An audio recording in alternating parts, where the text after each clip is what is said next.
Until you make the unconscious conscious, it will direct your life, and you will call it fate. Carl Jung. Let that quote tattoo itself into your spirit, because what I'm about to tell you will either haunt you, heal you, or wake something ancient and wise inside you that no longer tolerates the idea of accidents when it comes to who enters your life. You see, Carl Jung didn't just give us therapy. He cracked open the very architecture of fate and exposed the hidden psychological pattern that governs who we meet, love, lose, fight, fear, and who breaks us wide open. This isn't about astrology, and this isn't just about spirituality. This is about the deep psychic law of human connection, where nothing is random, no meeting is meaningless, and no relationship is without its signature lesson. Chapter 1. The Illusion of Chance. We are trained to think in terms of coincidence. She just happened to be there. I just bumped into him. It was a fluke. But Carl Jung, the man who pioneered shadow psychology, called that out for what it is, a lie of the unconscious. In 1952, Jung dropped a term that still sends shivers down the spine of every psychologist who understands it: synchronicity. Not cause and effect, not logic, not linear planning, but a mysterious alignment of inner state and outer event. A dream, a song, a breakup, a stranger, all tied together by meaning, not mechanics. Jung said synchronicity is how the universe speaks in symbol. But what's more terrifying is this: every single person who enters your life was pulled in by the magnet of your unconscious material. Let me say that again. Every single person was summoned by what you haven't healed. Chapter 2. The people you needed. Remember that relationship you swore was divine at first? The one that tore you apart later? Yeah, that one. That person didn't enter your life to comfort your ego. They came to expose your shadow. That narcissist you dated, they reflected your repressed self-abandonment. The manipulative friend, they mirrored your lack of boundaries and desperate need to feel needed. Jung said, "The meeting of two personalities is like the contact of two chemical substances. If there is any reaction, both are transformed." What he didn't say, but what his work makes clear, is that transformation is rarely gentle. We don't grow by staying safe. We grow by being forced to look at what we've buried. So when someone enters your life and flips your world upside down, before you curse them, ask yourself, what sacred wound did they just touch? Because chances are they were just the courier. Your psyche was the one who sent the invitation. Chapter 3. Projection. Your unconscious is dating for you. 1. Of Jung's most savage insights, you don't fall in love with people. You fall in love with your own projections. You think she's a goddess. You think he's your soulmate. You think it's meant to be. But what if I told you you're not seeing them? You're seeing you. Specifically, the unloved parts, the rejected traits, the beauty and pain you shoved into your psychological basement, now walking around in someone else's body. Jung called it anima and animus projection. You project the divine feminine you abandoned onto her. You project the divine masculine you never embodied onto him, and now you're obsessed. You're not in love. You're in addiction to your own unconscious longing. But here's the twist.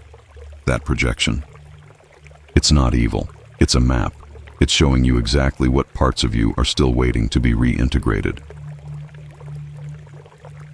Chapter 4. People as mirrors. The shadow dance. People don't show you who they are. They show you who you are not ready to admit. You are. Jung said the shadow contains all the things we're ashamed of, deny, or can't consciously handle. So when someone shows up and triggers you, when someone enrages you, seduces you, manipulates you, they are showing you your disowned self. Every encounter is a mirror. The toxic ones, the magnetic ones, even the boring ones. Each person activates an aspect of your inner architecture. This isn't spiritual fluff. This is psychological warfare, and if you don't make peace with your shadow, you will keep summoning the same soul in different bodies, until you finally learn what your unconscious is screaming for you to see. Chapter 5.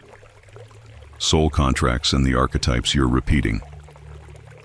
Here's where we go deep. Jung's theory of archetypes means that inside you, and me, live timeless forces. The lover, the mother, the destroyer, the orphan, the sage, and people show up to activate them. That abusive ex? They activated your inner orphan. That boss who made you feel invisible?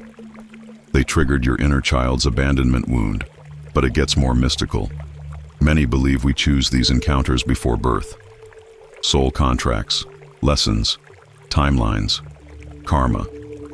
Whatever language you use, the truth remains. These aren't random collisions. They're orchestrated awakenings.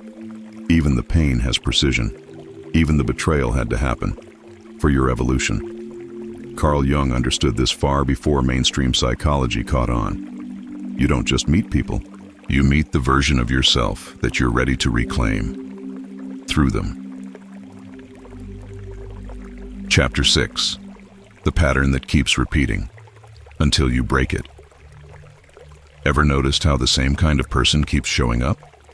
Different face, same energy. It's not bad luck. It's a psychological echo, a loop from childhood, a wound you never felt safe enough to feel.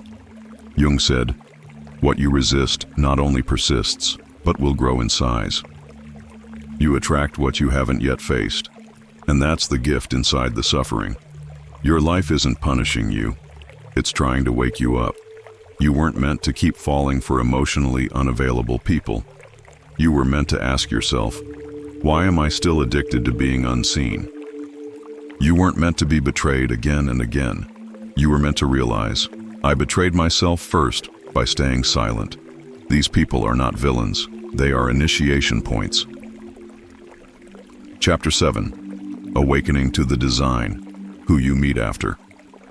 You heal. Here's the most beautiful part. Once you integrate the shadow, once you stop projecting your pain and start owning your story, the people you attract change. Suddenly the chaos fades. The lessons stop coming in the form of heartbreak and start arriving as authentic resonance. You no longer need drama to feel alive. You no longer confuse adrenaline with love. You stop searching for people to complete you, because you've remembered you were never broken. Jung's work was never about fixing the psyche. It was about becoming whole. And whole people, they attract not distractions, but mirrors of truth. Chapter 8. Closing Ritual, the People. Who made you? So now I want you to do something. Think of the one who hurt you the most. The one who lit you on fire and left you to burn. Now whisper this. Thank you. You were the doorway back to myself. It's not forgiveness. It's liberation. You didn't meet them by accident. You met them because a wiser part of you called them in to teach you how to rise. Carl Jung didn't just give us theories. He gave us the blueprint of transformation. So next time someone enters your life and shakes your foundation, don't ask, why me? Ask instead, what sacred part of me is trying to awaken? Because in this game of soul evolution, there are no accidents, only invitations. So now I ask you, who showed up in your life and broke your illusions? Who forced you to confront a truth you were running from? Drop their name below if you're ready to claim the lesson.